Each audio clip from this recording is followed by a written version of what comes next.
এবাৰ এজন ব্যক্তিয়ে এজন সফল ব্যৱসায়িক প্ৰশ্ন কৰিলে যে প্ৰশ্নটো কি আছিল যে আপুনি আপোনাৰ জীৱনত সফলতা ইমানখিনি কেনেদৰে অৰ্জন কৰিলে, আপোনাৰ সফলতাৰ উন্নতিৰ মূল মন্ত্ৰটো কি?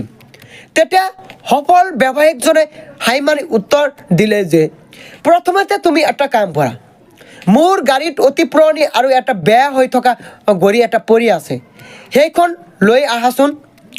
তেতিয়া মানুহজনে গাড়ীটো অনাত ব্যৱসায়ীজনে ক'লে যে মই এই গাড়ীটো 10,000 টকাত বিক্ৰী কৰিব খুজিছোঁ, তেন্তে তুমি এই গাড়ীখন কিনিবানে? তেতিয়া মানুহজনে ক'লে মই এই গাড়ীটোতো কি কৰিম, এই গাড়ীটোতো অচল বা বেয়া বা নষ্ট হৈ আছে, এই গাড়ীটোতো দি মই কি কৰিম, এই গাড়ীটো মোৰ কাৰণে কোনো মূল্য নাই।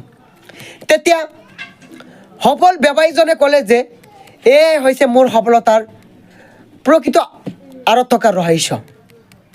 তুমি কেৱল ওপৰৰ ৰূপটোৱে দেখা পালা, কিন্তু ভিতৰৰ যে কি গুণ আছে সেই গুণটো তুমি চিনি নাপালা।